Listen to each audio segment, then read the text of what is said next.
welcome back to Crew 42's coverage of the River City Open presented by Discraft. It is our MPO Lead Card final day coverage here at Earl Brewer Park in Grand Rapids, Michigan. My name is Zach O'Haron, and on the commentator's mic with me, I have Frank Smith. How you doing? I'm doing well, ready to commentate some disc golf. Yeah, we've had some movement on the leaderboard. If you haven't already, consider liking, subscribing, hit that notification bell. You're not going to want to miss out on future coverage on this channel. Take a look at our lead card for this final round real quick. We have you, Frank Smith, on the mic, on the coverage. Love to see that. Gavin Cunningham back from lead card last round. And two new names, Kyle Williams, Sam Smigiel, sneaking up the leaderboard. Taking a look at that movement, what's surprising to you here? What's surprising is you don't see a lot of the guys from lead card. Yeah, that at the top. Yeah, normally there. We saw a little bit of movement. Round two had some crazy wind and some conditions, which definitely affected some players, and it's not as windy today. Nope. So potential pop-off opportunity for scores, and hole one is a great place to start. What's the play? I'm throwing a backhand. With no wind, you can throw the forehand over the top. I'm excited to see who chooses what. I personally throw the backhand. I think it's a safe play, and we'll see how that goes.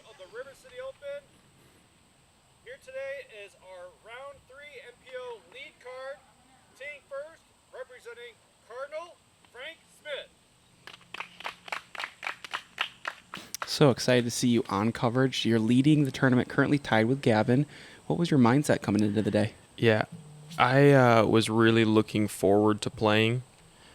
I love this course, and a little fun fact, I don't think I've shot above my rating ever in a tournament at this course, so it felt good to be in a position where I could do that. Gavin Cunningham able to keep the scores hot on the back nine during yesterday's wind condition. Everyone else struggling. He shot 7 down. Unfortunately, he's going to leak a little long here and go OB on hole one. That grass is hot down there. Kyle Williams back on the channel. Had an injury a few years ago. Has been recovering from that. We saw him on coverage prior to the injury. He's probably the king of the North, right? Yep, so-called king of the North. Okay. And absolute baller. Really, really fun playing with him. This is the first time I actually ever played with him, but I've seen him at every tournament, and he's such a nice guy. And then, of course, we have Sam Smigiel on the card. He's been on the mic for most of this season. We're bringing in Frank today, giving him a shot. I think he's done a pretty good job. Leave a comment down below. Do you like Frank? Do you like Sam? Should they come together and have boot Zach off? I think that's going to be the most popular option on the comment section, but leave us a little comment down below who you like. Gavin first, try to save the par. That's a great putt. I mean, you can see the wind push in. It's a crosswind putt for him, and great recovery there. Have to say the heart was pounding pretty heavy in that putt. First hole, I got to get the nerves out. I mean, I'm assuming the camera's not even in your head. It's just kind of like the A tier last day. You don't want to lose it. Right. You're in position. It's your tournament to lose. I mean, essentially, you have the lead right now, right? Yep. As long as you stay consistent. Birdie out. Birdie out. At least you stay consistent with the hotter scores of the day of the people around you. You can't lose it. So hole two is another chance for a birdie. I imagine we're going to see a lot of backhand flexes with the mid-range, something a little flippier. Maybe a forehand from Sam. I would say that he's probably, you and Sam are the two more power forehand players in the card. Kyle and Gavin more backhand, which is also a little surprising to see on lead card final day. You would normally expect to see more forehand specialists at a course like this. Right, something that's point and shoot, hit the fairway, get your birdie.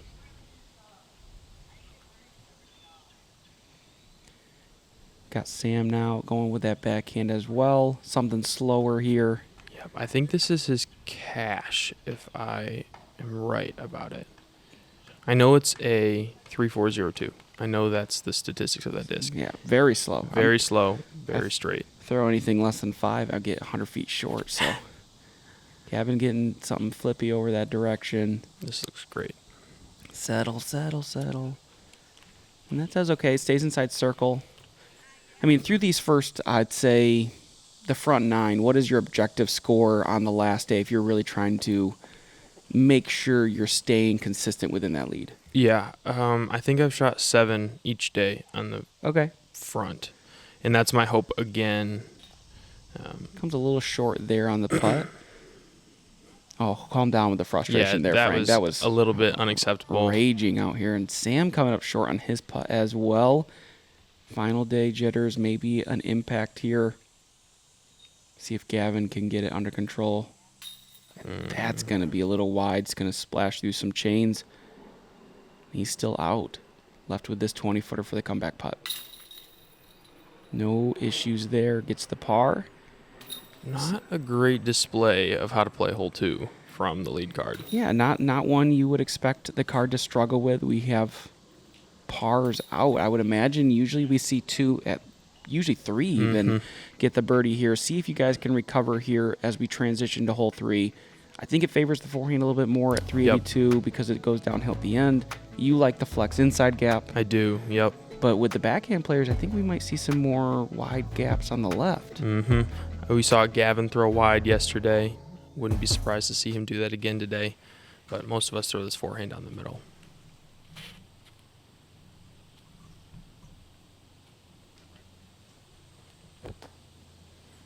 I throw that trusty Firebird. Believe it or not, that has a Crew 42 stamp on the back of it. I think that might have been yours at one point in time. I just want to clarify, it's an ink stamp, not a... Yeah. Not a stamp. Not a hot stamp. It's just an inking. So many people would be upset. It's like, wait, those were available? Since when? Yeah, it's a 2018 Sexton Firebird. Yeah, it's from my old collection. You asked for a favor a while ago. I had discs I can't use, and so there was one of them for you. Yep. I think you gave me 4 that day. I did. And currently have not lost any, knock on wood.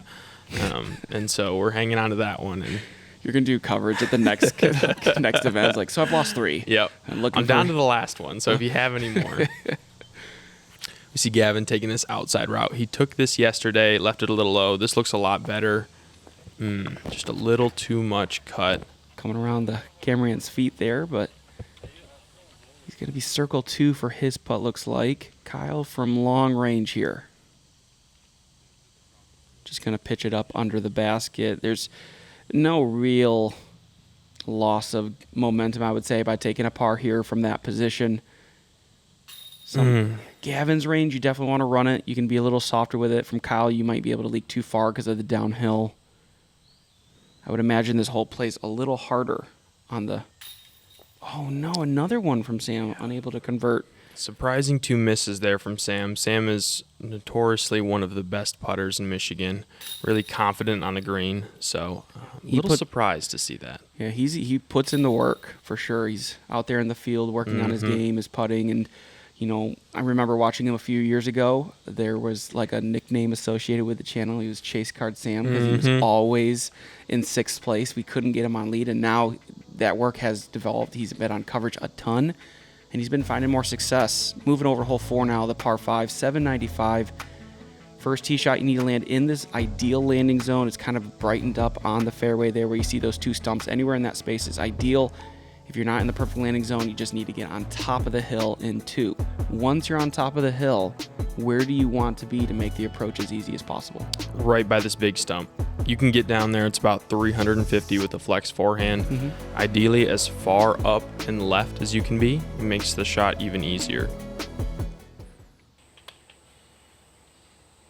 I remember seeing this hole when it first kind of installed, playing as the hardest hole. Yep. Always one of the most difficult, and this hole has been so targeted since then, just in preparation and in planning, and it's been cleaned up a little bit. It now in this round is playing as the 4th easiest hole in relation to par. Wow. So I mean, people really have dialed in their disc distance, the selection, right, making sure they have those shot shapes. Right. I think in 2 with the OB added between holes 4 and 5 now, I think people are even playing it safer. Just I'm not going to be overly aggressive and make a mistake. I'm just going to get on top of the hill, giving them more birdie opportunities than they may have in the past. Sam throws a good shot here. One thing I want to highlight about that spot for Sam is it makes the eagle almost unattainable because he's too close. If you're too close to that hill, you can't really get the disc moving forward as much as you can upward. And it's still 450 roughly to there, so. You just pitching up? Yep. I know I said be on the left side with that, throw it over to the right, get up there, and give myself a chance for a birdie. I think that's smart. If you're just not in position, don't risk an OB, don't risk a bad kick. Just take a safe line and get up on top of the hill. Yep. And this looks great. This is going to leave him in the open fairway. He's going to have those initial 2 trees to deal with, but after that, it's wide open all the way to the bucket. There used to be a hole here. I think it was old hole 5.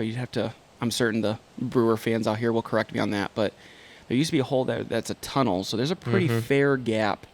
I would say more on the right side of that fairway, kind of central once you get on top of the hill.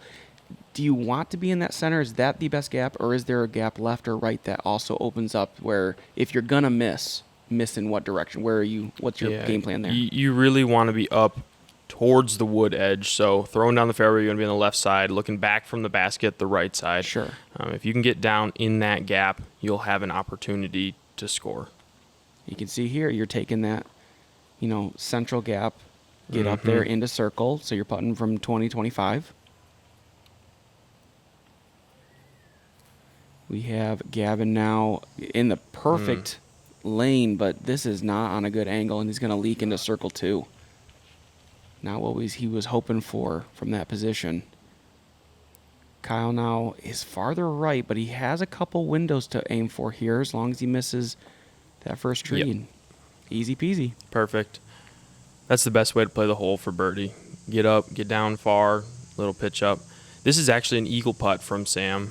So I said it was hard for him to get into range, but gave that a really, really good bid. Nice and soft, too. So, sits by the basket. Gavin now circle 2 from range. And off the top of the basket is not going to convert that one. Not a great roll either. He's going to have that left now for his comeback putt. Here's you for your birdie. And we get the birdie conversion. So off to a good start for you. 3 through 4, is that correct? Yep. And so you're right on pace to do what you've done the last couple days. Gavin's really not been able to kind of get the birdie conversion. He's had a couple close opportunities, hasn't, missed a little here, a little there. Sam and Kyle, they started behind. So every time you don't get that birdie, when you have someone like you who's already have an advantage, it can lead you getting behind pretty quick. Right. Hole 5 now, par 4, break it down. What is the game plan in order for you to get the birdie? Yeah, I'm throwing a stable distance driver, trying to get a forward skip, land in anywhere near the short tee, and you should have a relatively easy approach. Some of these guys do throw fairway. I think Sam throws an 11 speed, and I think Gavin is going to throw his Onyx, but I choose my destroyer here. Push it a little inside. You really want to swing wider than this. This left side comes into play pretty quick, and it's not an ideal skip or spot to be. Is that a result of you trying to be safe with the OB on the right side? Yes. Okay. Yep. So that's why I throw that disc over an Onyx and Athena. I want the opportunity to push it wide over the OB and know that it's going to come back. Sure. But, little nerves and not early release. Not a great release. There's no nerves. You're 3 down through 4. You're no doing nerves. Fine. Definitely no nerves. In control, driving the tournament right now. This is looking pretty good from Sam. Yep. Maybe a little higher than he wanted, but giving it plenty of space. Going to land on that left side, which is a perfect place with that forehand approach. Right. Yep, this is that Onyx I talked about. He's going to throw this all day and throws it really, really well. With Gavin's, not utilizing the forehand as often, I don't think I've seen him throw one this event. I don't think he does. I mean, he might not. His landing zone narrows up a little bit, right? Because he has to land on the middle lane? He has to land in the middle, because if he's on this left side, he can hyzer it in, but if you're anywhere near that bush, it just doesn't work. Excellent approach here from you. Off from that bush. I actually think that was Kyle. That was Kyle. I think that was Kyle. Everyone's hiding. Yeah. I mean, I don't know how well the camera's going to be able to see me. I am way Even back worse. in there. That's not good, because Kyle didn't look good in that position. Sam hits that last Plinko tree, one of the most perfectly placed trees in a fairway. Yeah, it's a great guardian tree. And it's just far enough. Oh, geez. Great approach. Now that's what you want to hear on your approach. Little metal. Oh, geez, you're doing some course maintenance and everything. Yeah, I was expecting a check, a little hourly pay, but haven't received anything yet. That thumber just pitching out. The thumper wasn't attempted the basket. I figured there's no OB up there. Send it and let's see what happens. And gets caught up in some cabbage early. yep. And now you're left with a 150-foot approach here. Just jump putting around the guardian tree. You'll be by the basket. A little frustration. I have a hard time misreleasing a hole. Sure. It's more frustrating than, throwing a good shot and having a bad result. It's like, oh, I deserve that. Yeah. And yeah. Sam able to get his putter going there. Gets a nice putt for the birdie. Kyle and Gavin as well converting for theirs. And they're probably feeling pretty good about getting a stroke back on the leader as we move over to hole 6, which has some added danger to it. Now OB Drainage Creek that runs right there, the little bridge. Right in the middle. Yep. OB laced all the way on the right side and left side, so you can't go off the fairway at all. I would imagine most of you are trying to aim in front of the short tee pad left. Right. And, there's kind of one gap to hit. Yep. If you don't have that you don't comfortable with that, is there another line you can go for? Could you go right of this or left of it, or is it really just that center gap? So when there's no OB, you can go the left side and go for it. I've heard reports of Ben Mast putting a forehand through that gap into circle 2. Interesting. And Mast is a local guy with a massive arm. And I think it's doable. I would never throw anything other than the middle gap. But this is the risk. Yeah. Sit down. I think probably pulled a little bit there from Sam. Yeah, I would imagine that anything outside the center gap is you trying to do something more aggressive than is required. Yep. And this is looking really good for Gavin. That's an ideal landing zone. He'll have that's great. Lanes to pick from.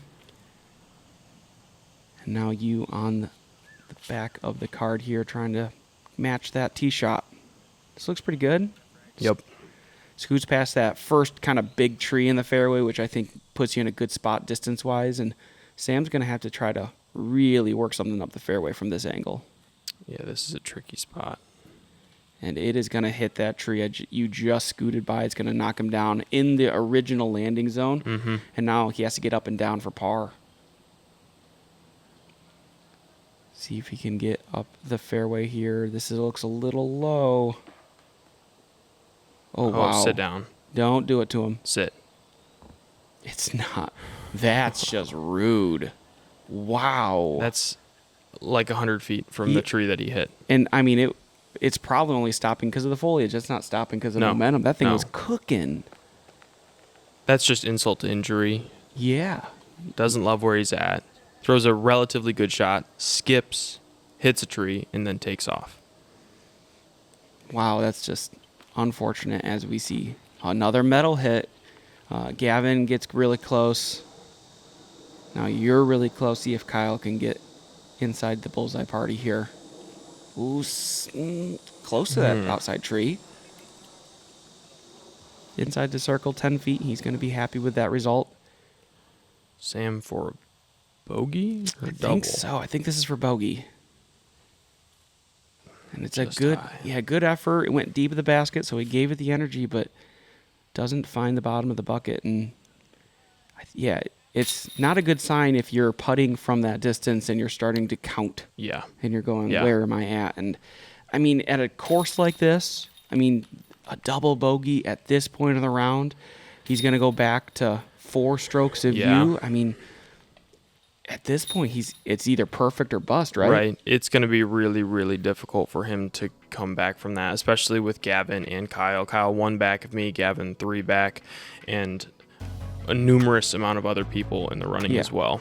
I mean, the leaderboard was not spread out between you guys and the rest of the field by any stretch.